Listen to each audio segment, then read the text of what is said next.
പുതിയ വീഡിയോയിലേക്ക് എല്ലാ കൂട്ടുകാർക്കും സ്വാഗതം. ഇനി ഞങ്ങളുമായി പങ്കുവെക്കുന്ന ചെറിയൊരു അപ്ഡേറ്റ്. ഇന്നത്തെ റോ എപ്പിസോഡിൻ്റെ ഓപ്പണിംഗ് സെഗ്മെൻറ്റിൽ ഒരു കൊമേഡിയനെ ജഗ് ഫാറ്റു സമോൺ സ്പ്ലാഷ് എന്ന മൂവ് ഉപയോഗിച്ച് കണ്ട് ആക്രമിക്കുന്ന സമയത്ത് റോമൻ റെയിൻസ് അതിന് തടയിടുന്നതെന്ന് നമുക്ക് കാണാൻ സാധിച്ചില്ല. ആദ്യം റോമൻ റെയിൻസ് ചെറിയ രീതിയിൽ തടയാൻ ശ്രമിച്ചു എന്നുണ്ടെങ്കിലും ജഗ് ഫാറ്റുവിൻ്റെ ഫുൾ പവർ അറിയാൻ വേണ്ടിയിട്ട് റോമൻ റെയിൻസ് ജഗ് ഫാറ്റുവിനോട് എന്താണോ ചെയ്യാൻ നീ ഉദ്ദേശിച്ചത് അത് ചെയ്തോളൂ എന്നുള്ളൊരു രീതിയിൽ സമ്മതം കൊടുക്കുന്നതാണ് നമുക്ക് കാണാൻ സാധിച്ചത്. അപ്പോൾ എന്തുകൊണ്ടാണ് അത്തരത്തിലേക്കുള്ളൊരു മൊമെൻറ്റ് റോമൻ റെയിൻസിൻ്റെ ഭാഗത്ത് നിന്ന് നമുക്ക് കാണാൻ സാധിച്ചത് എന്നുള്ളതിനെ സംബന്ധിച്ചാണ് നമ്മൾ ഈ വീഡിയോയിലൂടെ പങ്കുവെക്കുന്നത്. റോ എപ്പിസോഡ് ആരംഭിക്കുന്നത് പതിവ് പോലെ OTC, Roman Reigns, Usos, Jacob Fatu തുടങ്ങിയവരുടെ സെഗ്മെൻറ്റോട് കൂടിയിട്ടായിരുന്നു. അവർ 4 പേരും റിങ്ങിലേക്ക് വരുന്നു.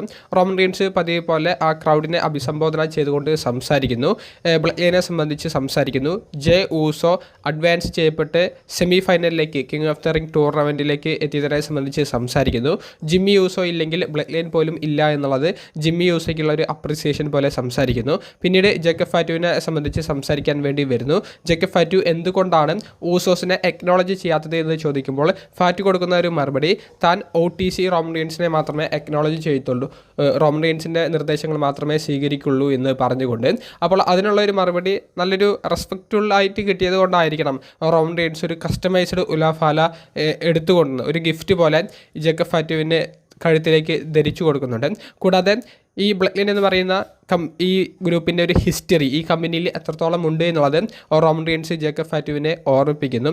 ആരൊക്കെ എന്നു മുതലാണ് ഈ ഒരു ബ്ലഡ്ലൈനിൻ്റെ ഒരു സാഗ തുടങ്ങിയത് എന്നുള്ളത് റോമൻ റെയിൻസ് ഓർമ്മിപ്പിക്കുന്നു. അങ്ങനെ ഇവർക്കിടയിൽ വലിയ പ്രശ്നങ്ങളില്ലാത്ത രീതിയിൽ അവസാനിപ്പിക്കാൻ വേണ്ടി റോമൻ റെയിൻസ് മാക്സിമം ശ്രമിക്കുന്നുണ്ട്.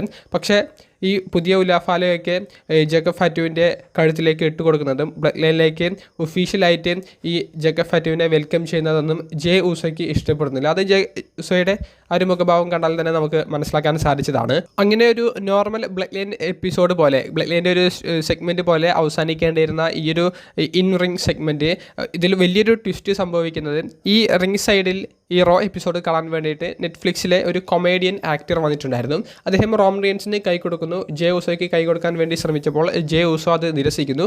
ജിമ്മി ഊസോയ്ക്ക് കൈ കൊടുക്കുന്നു.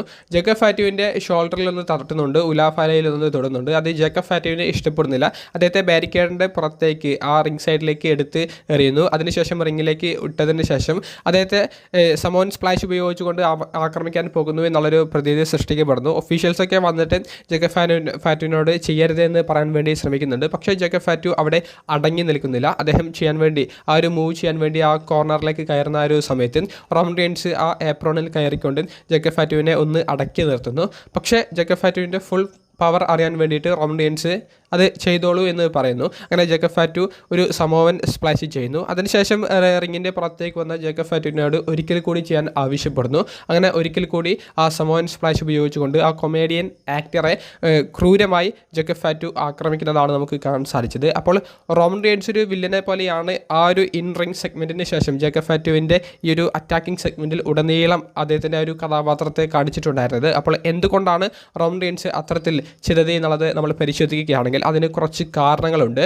ഒന്നാമത്തേത് റോമൻ റെയിൻസിന് ജേക്കബ് ഫാറ്റുവിനെ അദ്ദേഹത്തിൻ്റെ കൈവെള്ളയിൽ കിട്ടണം. അതായത് റോമൻ റെയിൻസിൻ്റെ നിർദ്ദേശങ്ങൾ മാത്രം സ്വീകരിക്കുന്ന, റോമൻ റെയിൻസ് പറഞ്ഞാൽ ആ കാര്യങ്ങളൊക്കെ ചെയ്യുന്ന ജേക്കബ് ഫാറ്റുവിനെ റോമൻ റെയിൻസിൻ്റെ കൂടെ കിട്ടണം. അദ്ദേഹത്തിന് ലഭിക്കാവുന്ന ഏറ്റവും വലിയൊരു ആയുധം, ഒരു വെപ്പണായിട്ട് ജേക്കബ് ഫാറ്റുവിനെ ഉപയോഗിക്കണം. അതിന് ജേക്കബ് ഫാറ്റു റോമൻ റെയിൻസിൻ്റെ മേലൊരു ട്രസ്റ്റ്, ഒരു വിശ്വാസം വരണം. ആ ഒരു ട്രസ്റ്റായിരുന്നു ഇന്ന് ജേക്കബ് ഫാറ്റുവിന് കിട്ടിയിട്ടുണ്ടായിരിക്കുക. അതായത് റോമൻ റെയിൻസ് തൻ്റെ ആവശ്യങ്ങൾക്കൊന്നും എതിര് നിൽക്കുന്നില്ല. ഇതിപ്പോൾ ജേക്കബ് ഫാറ്റു ആക്രമിക്കാൻ പോകുന്ന ഒരു സമയത്ത് റോമൻ റെയിൻസ് നല്ല പുള്ളി ചമഞ്ഞ് നീ ആക്രമിക്കരുത്, ഇത് നമ്മുടെ ഒരു ഫ്രണ്ടാണ് എന്ന് പറഞ്ഞുകൊണ്ട് ജേക്കബ് ഫാറ്റുവിനെ പിടിച്ചു നിർത്തിയാൽ ജേക്കബ് ഫാറ്റുവിനെ പിന്നീട് റോമൻ റെയിൻസിനെ സഹായിക്കേണ്ട ഘട്ടങ്ങളിൽ പോലും സഹായിക്കാതിരിക്കാനുള്ളൊരു മനസ്സ് വന്നേക്കാം. പക്ഷേ ഇവിടെ ജേക്കബ് ഫാറ്റു എന്തിനാണോ തുനിഞ്ഞത് അത് റോമൻ റെയിൻസിൻ്റെ നിർദ്ദേശം മൂലം അത് അദ്ദേഹത്തിന് ചെയ്യാൻ സാധിച്ചു. അപ്പോൾ ജേക്കബ് ഫാറ്റുവിന് തന്നെ റോമൻ റെയിൻസിൻ്റെ മേലൊരു വിശ്വാസം വരുന്നു, തനിക്കൊപ്പം നിൽക്കുമെന്നുള്ളൊരു വിശ്വാസം. ഇത് മുതലെടുക്കാൻ റോമൻ റെയിൻസ് തീരുമാനിച്ചേക്കാം. അദ്ദേഹത്തിൻ്റെ എതിരാളികൾക്കെതിരെ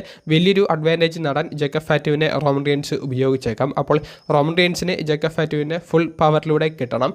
ഇതുവരെ ജേക്കബ് ഫാറ്റു എതിരെ നിന്നിട്ട് മാത്രമാണ് റോമൻ റെയിൻസിൻ്റെ മേൽ ആ ഒരു പവർ കാണിച്ചിട്ടുള്ളത്. ഇനിയിപ്പോൾ റോമൻ റെയിൻസിൻ്റെ കൂടെ നിന്ന് ജേക്കബ് ഫാറ്റു എന്ന് പറയുന്ന പ്രൊഫഷണൽ റെസ്ലർ എത്രത്തോളം പവർഫുള്ളാണ്, അപകടകാരിയാണ് എന്നുള്ളത് അദ്ദേഹത്തിന് തെളിയിച്ചു കൊടുക്കാൻ പറ്റുന്ന അവസരങ്ങളാണ്. അതും റോമൻ റീൻസിൻ്റെ നിർദ്ദേശപ്രകാരം മാത്രം ആക്രമണങ്ങളൊക്കെ എതിരാളികൾക്ക് മേൽ കാഴ്ചവെക്കുന്ന ഒരു വെപ്പൺ കൂടിയായിട്ട് ജേക്കബ് ഫാറ്റുവിനെ കിട്ടിയാൽ അത് റോമൻ റീൻസിൻ്റെ ടൈറ്റിൽ റണ്ണുകൾക്ക് വലിയ സഹായകമായേക്കും എന്നുള്ള ഒരു രീതിയിൽ അതും ഒരു കാരണമായി മാറിയിട്ടുണ്ട് ഇന്ന് റോമൻ റീൻസ് ജേക്കബ് ഫാറ്റുവിനെ തടയാതിരുന്നത്.